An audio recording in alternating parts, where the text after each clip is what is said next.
Morning बच्चों। पिछले class में हमने कंडक्टेंस, रेजिस्टेंस और रेजिस्टिविटी के बारे में पढ़ा था। तो आज हम लोग कंडक्टिविटी के बारे में पढ़ेंगे और सेल कांस्टेंट के बारे में पढ़ेंगे और समझेंगे कि सेल कांस्टेंट को कहाँ पे यूज़ किया जाता है और कुछ न्यूमेरिकल भी हम लोग पढ़ेंगे। तो चलिए शुरू करते हैं। The amount of conductance of a conductor of unit length and a unit area of cross section is called a specific conductance or conductivity।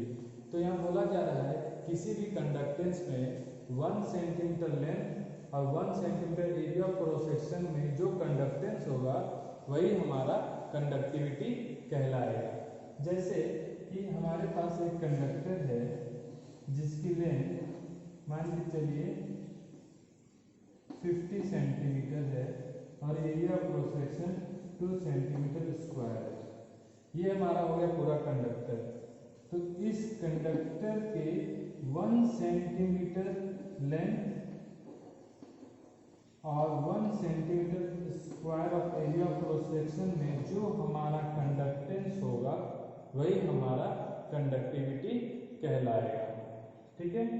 The inverse of resistivity is called conductivity. तो जो हमारा conductivity है वो resistivity का क्या है, inverse है। ठीक है। It is represented by the symbol के, और जो के है हमारा उसे हम लोग कप्पा कहते हैं। ठीक है। कंडक्टिविटी को के से डिनोट किया जाता है जिसे कप्पा कहा जाता है। अब हम इसकी यूनिट देखते हैं। तो हमने पिछले क्लास में रेजिस्टिविटी के बारे में पढ़ा था। तो kappa equal to 1 by resistivity, और रेजिस्टिविटी की जो यूनिट होती है वो ओम सेंटीमीटर होता है।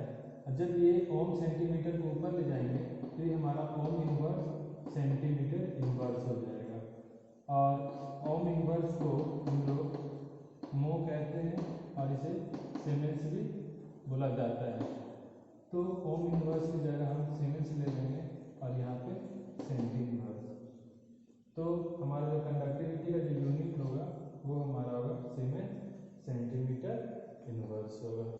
अब हम सेल कांस्टेंट के बारे में समझेंगे। तो आइए देखते हैं। The ratio of the distance between the electrode divided by the area of cross section of the electrode is called cell constant. It is represented by the G star. तो cell constant को हम लोग जी star से denote करते हैं। और यहाँ बोला जा रहा है the ratio of the distance between electrode bye the area of cross section of the electrode. तो जो हमारा लेंथ है वो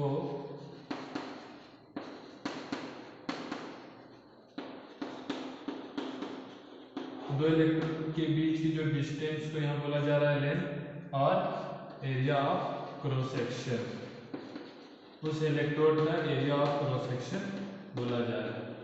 तो जैसे हमारा एक सेल है, इस सेल में दो इलेक्ट्रोड लगे हुए हैं।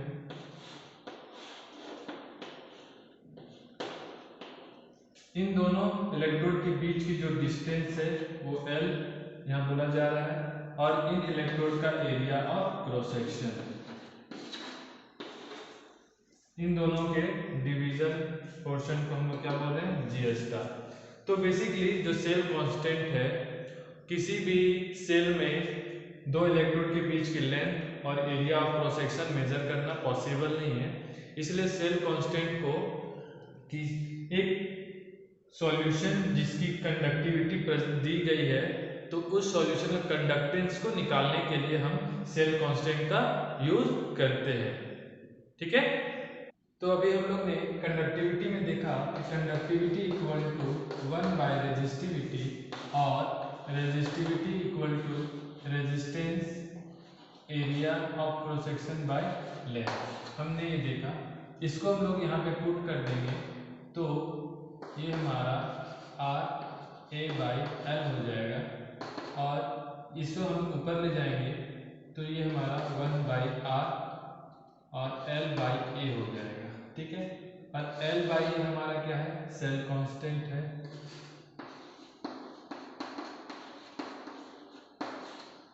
और 1 जो हमारा कंडक्टेंस है वो 1/r होता है।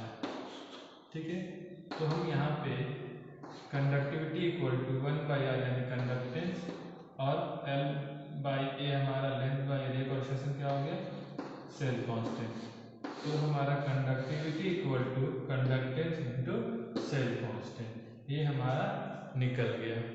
ठीक है, अब हम हमारे किसी क्वेश्चन में अगर कंडक्टिविटी दिया हुआ है और कंडक्टेंस दिया हुआ है तो हम सेल कांस्टेंट निकाल लेंगे। अगर किसी क्वेश्चन में कंडक्टेंस ना देके हमारा रेजिस्टेंस दिया हुआ है तो हम जानते हैं कि कंडक्टेंस इक्वल टू 1/रेजिस्टेंस होता है। तो हम इसको यहाँ पे पुट कर देंगे तो हमारा 1/r हो जाएगा इंटू जी स्टार हो जाएगा। तो इस तरह हम लोग सेल कांस्टेंट को भी निकाल लेंगे। तो इसी तरह हम सेल कांस्टेंट मेजर कर सकते हैं। जैसे अभी हमने बताया कि सेल कांस्टेंट में दो इलेक्ट्रोड के बीच की लेंथ और उन इलेक्ट्रोड के एरिया ऑफ रोटेशन को मेजर करना पॉसिबल नहीं है, तो सेल कांस्टेंट को हम किसी भी सॉल्यूशन के कंडक्टेंस को मेजर करने के लिए यूज करते हैं और ये जो सॉल्यूशन की कंडक्टिविटी दी गई होती है। तो आप इसे भी नोट कर लीजिए, यहाँ पे हमने वही पॉइंट्स को यहाँ पे बताया है, तो आप इसे नोट कर लीजिए। ठीक है, अब हम एक न्यूमेरिकल देखेंगे और समझेंगे।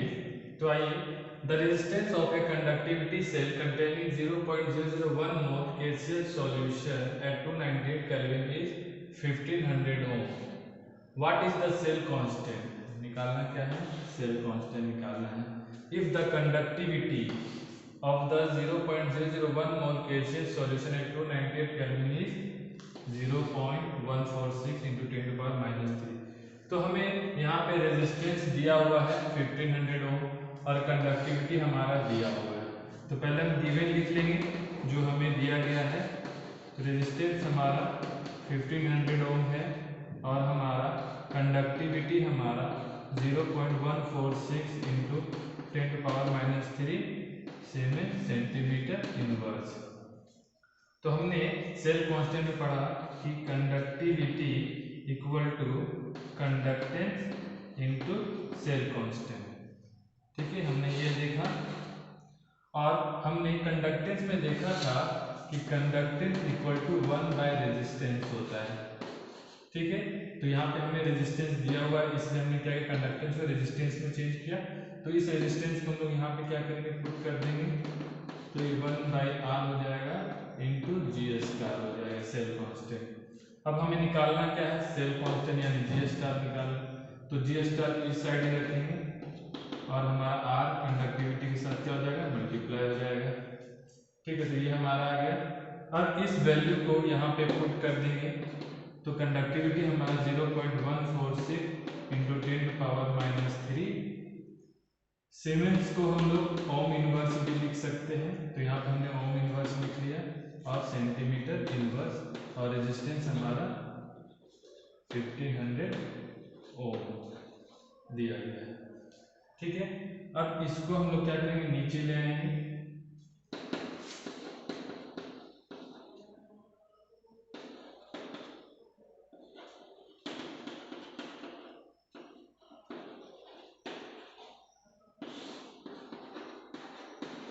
ये हमारा हो गया। अब यहाँ से हम क्या करेंगे, इसको इस 2 जीरो को और ये 2 जीरो को काट देंगे। 5 2 जा 10, 5 3 जा 50। ठीक है, अब इसको हम लोग क्या करेंगे, इससे काटेंगे। तो 2 7 जा 14, 2 3 जा 6। अब इसको मल्टीप्लाई कर देंगे तो 3 3 जा 9 और 7 3 जा 21 और ये हमारा पॉइंट यहाँ आ जाएगा। अब ये ओम इनवर्स है और ये ओम है, तो ओम इनवर्स नीचे आ जाएगा। तो ओम इनवर्स और ओम क्या हो जाएगा, कट जाएगा। तो हमारा जो आंसर आएगा वो सेंटीमीटर इनवर्स में आएगा।